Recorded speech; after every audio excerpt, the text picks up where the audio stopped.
Braves go for their 9th straight win tonight here at Dilworth Park, and it's the Falmouth Commodores on the other side for the second night in 3 days. Welcome into a pregame Tomahawk Talk. Calvin Christoforo, Reeves Jackson, and Daniel Coates. And Daniel, let's go back to last night, as we always like to start with.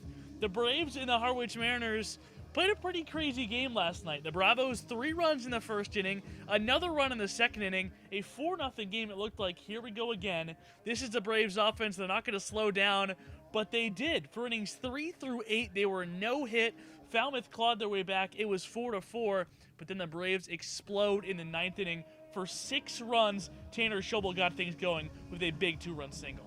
Yeah, that middle of the game, the Braves just completely disappeared, and it wasn't just like, the Harwich Mariners came back and scored all of their runs in one inning. It was really just a matter of chipping away. There was 1 run scored in 4 different innings, and all of a sudden it was the top of the 9th, and the Braves were looking at a potential loss or a potential tie. And so what they needed to do was create some offense, and boy, did they create some offense. And not even were they hits. We only had 7 hits on the game, but Colby Thomas and Joe Lampe just getting on base through walks, and then Tanner Schobel coming up against Cody, who was Harwich's Eric Adler, as you put it, and taking it away and scoring 6 in the top of the 9th for a 10-4 final score. It was impressive stuff. Again, just shows how impressive this team.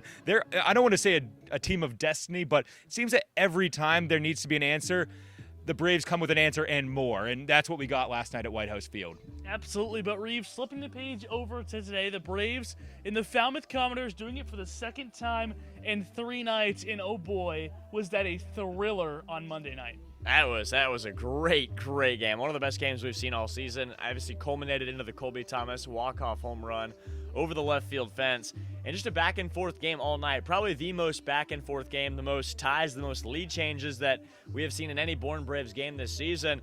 And I feel like whenever the Bourne Braves and the Falmouth Commodores duke it out, it's destined to be a shootout. You have the 13-8 game, obviously, in Falmouth, and then the last game, obviously, 9-8. And they're back here tonight. We're hoping the rain holds off. And the Braves, I wouldn't call them short on pitching, but this is probably their last game before the pitching staff gets reloaded as far as getting the top arms back in there again. But we're excited to see what Josh Agnes can do today. He's getting his first start in his 6th appearance, a 5.06 ERA, but just 5 1/3 innings, so 3 runs on the year for Agnes, so a very small sample size. But he's a guy that can throw a really, really high-velocity fastball, 97, 98.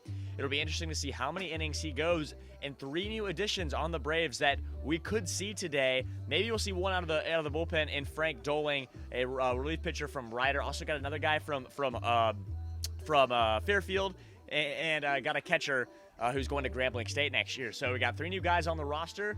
Could see 1, maybe 2 of those guys today. But I'm excited to see what Agnes can do, and hopefully the Bats are able to do what they did last time, and 9 runs on 15 hits. Yeah, 9 runs on 15 hits back on Monday night, 10 runs last night against Harwich. So, Daniel, what does this offense need to do to stay hot? I think we're going to see the same lineup, and something to follow is the recent news of Caden Wallace's departure from the Cape. He was sitting at the 4-5 spot for the entire year and was just under a 300 batting average, so he will be sorely missed down here.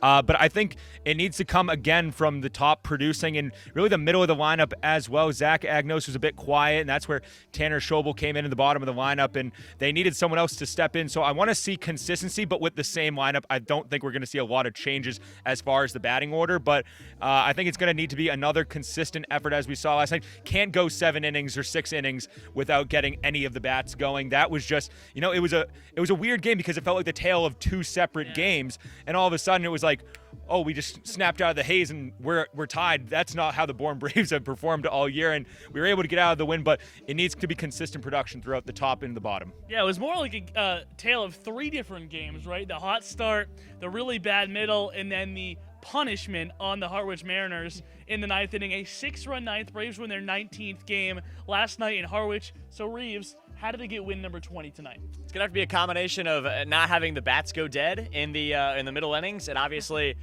continuing the production from the beginning of the game and the end of the game throughout those spots where the Braves were dead yesterday offensively. And it's going to be tough for today. It's going to be interesting from a pitching standpoint how the Braves are able to perform. 8 runs against this Falmouth team who was really jumping on the Braves pitching staff.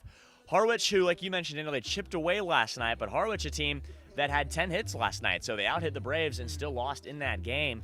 And obviously, for the Braves here tonight, obviously going to have to continue that offensive production, but it might need a bit of an offensive night. Just don't know what we expect from the pitching staff tonight. Especially against a Falmouth team that can really hit, Daniel. And especially against Josh Eknes tonight, and he's coming in, but against a team in Falmouth that after that late night heroics by Colby Thomas, I'm sure they're eager to get back here and are using, it seems that every matchup we've had against them, they're scoring multiple runs. So I think they're going to be swinging the bat early and often today. I think Josh Eknes is going to have to put out a great performance to keep this Falmouth Commodores team at bay, who we know can put a lot of people across home plate in the span of a game.